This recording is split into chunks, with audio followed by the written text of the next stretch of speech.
سلامونه ملګرو، هیله ده چې ټول روغ او جوړ اوسیږئ. پښتون ون ټلویزیون ټولو قدرمنو لیدونکو تاسو ته ښه راغلاست وایم. د افغانستان اوپنر بیټسمن نورعلي ځدراڼ غوسه ده.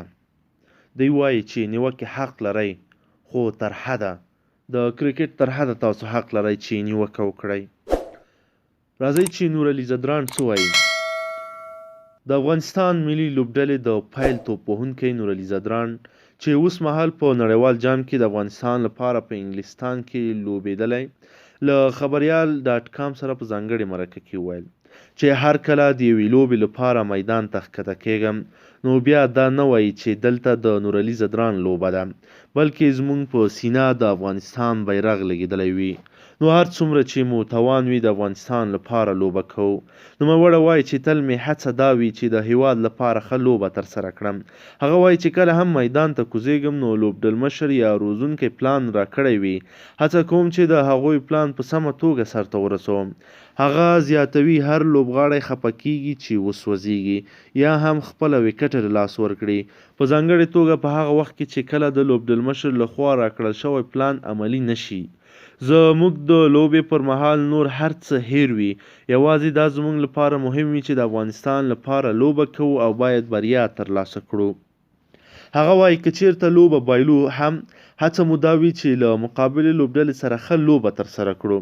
نورعلي ځدراڼ همداراز وایي چې ولس د افغانستان لوبډلې په بریا خوشحالیږي او زموږ لوی هدف هم دا دی چې دوی ته د خوشحالي ورکړو، افغانستان بریا ور په برخه کړو.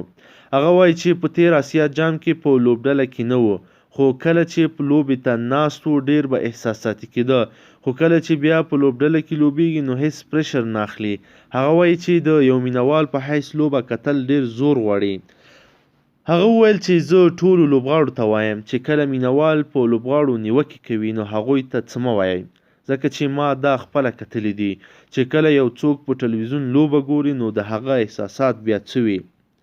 نورعلي ځدراڼ په نړیوال جام کې د لوبو نه ګټلو په اړه وویل چې دلته زموږ د لوبو د نه ګټلو یوازینۍ وجه همدا ده چې موږ د دې ځای د کنډیشن او ویشتنځایونو سره پوره نه یو بلد.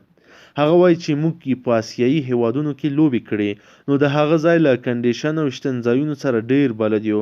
هغه وایي چې زموږ په پرتله یا بنګلادیش، سریلانکا او نورو لوبډلو د انګلستان په کنډیشن ډېر بلد دي، ځکه هغوی دلته ډېرې لوبې کړې دي، خو موږ کې کومې لوبې دلته نه دي کړې او هم نو هغه له آیرلینډ او سکاټلینډ سره کړې دي.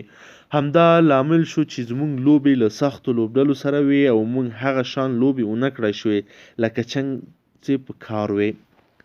نوموړي په لوبډله کې د بې اتفاقۍ په اړه وویل چې په لوبغاړو کې هیڅ بې اتفاقي نشته، دلته ټول په هیوادنۍ مینه لوبه کوي. هغه وایي بهر چې خلک هر څه وایي په دې کې هیڅ رښتیا نشته. نورعلي ځدراڼ وایي چې دا تل کیږي، کله چې لوبډله لوبه وګټي نو بیا هیڅ خبره نه وي، خو کله چې لوبه وبایلل شي نو بیا خلک خبرې پیل کړي، څوک څه وایي او څوک څه. دوی حق لري په لوبغاړو نیوکې وکړي چې پلانکیه ته ښه لوبه نه کوي.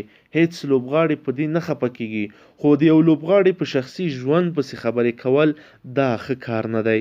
نورعلي ځدراڼ خپلو مینوالو ته په خپل پیغام کې ویل چې هیڅ لوبغاړی ټولنیزې رسنۍ ته نه ګوري، نو ستاسو نیوکې او وړاندیزونه لوبغاړو ته نه ورسیږي، خو تاسو حق لرئ چې په لوبغاړو نیوکې وکړئ، خو دا نیوکې مو باید د کرکټ تر حده پورې وي، د کرکټ له حده مه وځئ.